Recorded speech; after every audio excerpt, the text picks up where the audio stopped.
मैं घर की सबसे छोटी बेटी थी, तो मेरे पिताजी ने मेरी पढ़ाई करने की सभी ख्वाहिशें पूरी की, अच्छी तालीम दिलाई, फिर मेरी शादी की।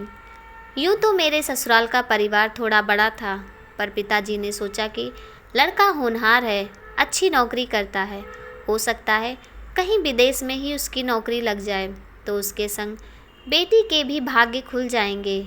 मेरी शादी हुई और मैं ससुराल आ गई, पर मेरी ससुराल मायके से बिल्कुल उलट निकली।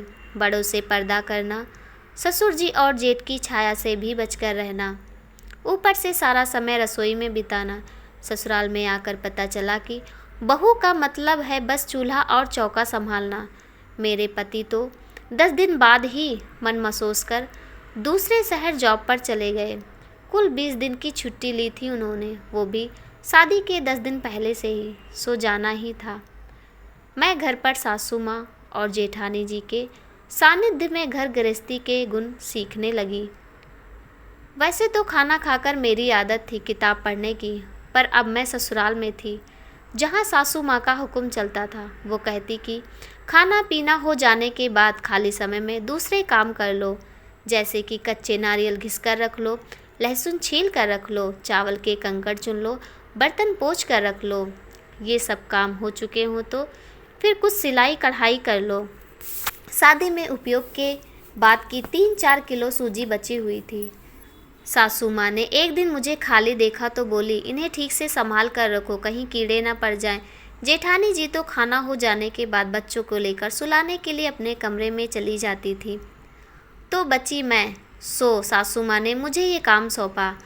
मैंने कहीं पढ़ा रखा था कि सूजी को भून कर रखने से कीड़े नहीं लगते, तो मैं माँ जी से अनुमति लेकर सूजी कढ़ाई में थोड़ी थोड़ी करके भूनकर डिब्बे में भरने लगी। दोपहर में घर में सब खा पी कर पसर गए थे, पर मैं रसोई में खड़ी सूजी भून रही थी। तभी सासू माँ मेरे पास रसोई में आई और धीमे धीमे पुचकार कर कुछ कुछ बातें करने लगी। मुझे लगा कि वो मुझे कंपनी देने आई हैं, पर मैं गलत थी। सासू माँ कुछ कुछ मेरी और मेरे मायके की तारीफ में कसीदे पढ़ने लगी। अब मेरे कान तो खड़े हो गए कि ये क्या गजब हो गया। माँ जी ने पहले मेरे पिताजी के धर्मात्मक होने की तारीफ़ की, फिर मेरे ख़ानदान का उनके रिश्तेदारों में कितना नाम है ये बताने लगी। मैं तो सुनकर एकदम सकपक होने लगी कि सूरज आज पश्चिम से कैसे, क्योंकि माँ जी तो पहले दिन से ही प्रत्यक्ष और परोक्ष रूप से मेरे मायके वालों से मिले सामानों में नुक्स निकालती थी, और मैं तो उन्हें शादी से पहले से ही कुछ खास पसंद नहीं थी। कारण उनका मानना था कि पढ़ी लिखी लड़कियां आदर्श बहू नहीं बन सकती। खैर, सासू माँ बातें करते करते मेरे मायके की तारीफ़ करने के बाद धीमे धीमे किसी फलाने की बहू पर आ गई और उस फलाने की बहू की बुराइयां करने लगी। सच कहूँ तो ये धीमे धीमे फुसफुस की आवाज़ से मुझे चिढ़ होती है। ऐसी आवाज़ का पता भी ससुराल में ही आकर चला। जेठानी जी कभी कभी ऐसे ही रसोई में काम करते करते मुझसे फुसफुस ध्वनि में कुछ कुछ बोलती रहती थी, जो मेरे पल्ले नहीं पड़ती थी। बस मैं हाँ हूँ कर देती थी। इस समय भी सासू माँ की फुसफुस शिकायतों के पुलिंदे पर मैं हाँ हूँ में जवाब दे रही थी और साथ में कढ़ाई पर नज़र गड़ाए सूजी भूनती जा रही थी। खैर, माँ जी की बातों से पता लगा कि हाल में ही किसी के यहाँ बहू आई है जिसने कुछ तो बहुत बुरा काम कर दिया है।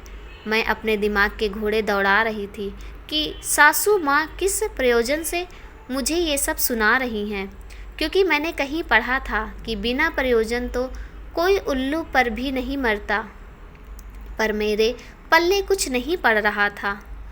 अब मैंने अपना ध्यान कढ़ाई में पड़ी सूजी भूनने से हटाकर माँ जी के मुंह से निकलने वाले फुसफुस शब्दों पर केंद्रित कर दिया, ताकि पूरी कहानी समझ सकूं। धीरे धीरे बात समझ में आई कि पड़ोस की किसी की बहू किसी के साथ भाग गई। मैंने सूत्र पकड़ में आते ही रिप्लाई किया, ये बुरा हुआ माँ जी, वो किसके साथ भाग गई। पर माँ जी का जवाब आते ही मेरे मुंह में थूक अटक गया। और किसके साथ? मुन्नू के साथ, उसका मुँह झौंसा पति। अब समझ नहीं आ रहा था कि क्या रिप्लाई करूं। कहकर मैं अनमनी सी हो गई। दिल को आघात सा लग रहा था और मेरी बुद्धि गोल गोल घूमने लगी कि वह पति के पास चली गई तो पाप क्या कर दिया उसने। पर माँ जी अभी शांत नहीं हुई थी।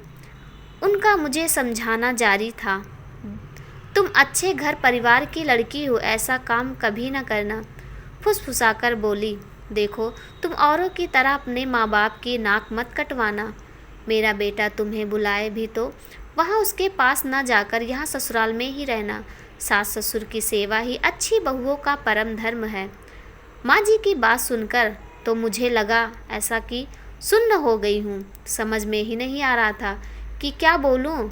मैंने सूजी वैसे ही डिब्बे में भर दिया और कमरे में आकर बेजान से बिस्तर पर लेट गई। अब समझ में आ रहा था कि माँ जी क्यों मेरे मायके वालों की तारीफ जड़ रही थी, और उनकी दिली मनसा को जानकर तो मेरा दिल बैठ जा रहा था, क्योंकि एक दिन भी ऐसा नहीं जाता था जब पतिदेव फ़ोन ना करते हों। उनकी नौकरी अभी नहीं थी, सो वह फिर से इतनी जल्दी छुट्टी लेकर घर रहने नहीं आ सकते थे। उल्टे वो यह सोच रहे थे कि कौन सा जतन कर मुझ अपने पास बुला लेते। इसी कारण वो मुझे कहते रहते कि तुम अपने यहाँ की आने की तैयारी करते रहो, जब भी समय मिले। शाम को उनका फ़ोन आएगा तो मैं उनको मना कर दूंगी। मैं यही सब सोचकर बिस्तर पर गुमसुम अधलेटी सी पड़ी थी कि जेठानी जी कमरे में आ गई। क्योंकि मैं अकेली थी तो जेठानी जी बेहिचक मेरे कमरे में आया जाया करती थी। मुझे उदास देखकर उन्होंने कारण पूछते हुए कहा, घर की याद आ रही है? मुझे तो रोना आ रहा था। जब आंखों से आंसू ढुलक आए तो मैंने फट से उन्हें दिन में घटे रसोई का सारा बकाया सुना दिया और ये भी बता दिया कि ये तो मुझे दिल्ली बुलाने की सोच रहे हैं, कभी भी मुझे लेने आ सकते हैं, मैं ही टाल मटोल कर रही हूँ। पर माँ जी ने जब से ऐसी मायके की नाक कटाना वाली बात कही है, मुझे चिंता हो रही है दीदी, कहीं पूरे खानदान में मेरी बदनामी ना हो जाए। इनके पास चले जाने पर। मेरी बात सुनकर जेठानी रहस्यमयी तरीके से मुस्कुरा उठी। उनकी वो मुस्कान देखकर मैं भी अचरज में पड़ गई कि इस समय ऐसी रहस्यमयी मुस्कान का क्या मतलब। उन्होंने चारों ओर देखते हुए कि कोई आसपास है तो नहीं, फिर धीरे से मुझे समझाया, तुम अभी नई आई हो, माँ जी के पैतरे नहीं जानती। इस तरह बोलकर ये तुम्हें भावात्मक रूप से कमज़ोर कर यहाँ रोके रखना चाहती है, जबकि तुम्हें जानकर आश्चर्य होगा कि हमारी ये माँ जी खुद अपने ज़माने में बूढ़े सास ससुर को गांव में अकेला छोड़कर शहर में पति पास आ गई थी। सुनते ही मैं उछल पड़ी। मेरे कानों में फिर से उनकी बातें गूंजने लगी। सास ससुर को छोड़कर पति के पास मत जाना, अपने माँ बाप की नाक मत कटवाना। मैं हैरानी और खुशी से अपने आंसू पोंछकर जेठानी से बोली, पर वो मुझे ऐसा क्यों बोल रही थी दीदी? जेठानी जी ने कहा, वो तो वही जाने। मैंने भी सिर झटका और मुझे कोई पाप नहीं लगेगा, ऐसा मन में सोच खुशी से उनके साथ रसोई में चाय बनाने चल दी। शाम को पति का फ़ोन आया तो उनके कुछ बोलने से पहले ही बोल पड़ी, आप कब आ रहे हैं मुझे लेने? वो भी सुनते ही ऐसे खुश हो गए, अब इंतज़ार के दिन खत्म।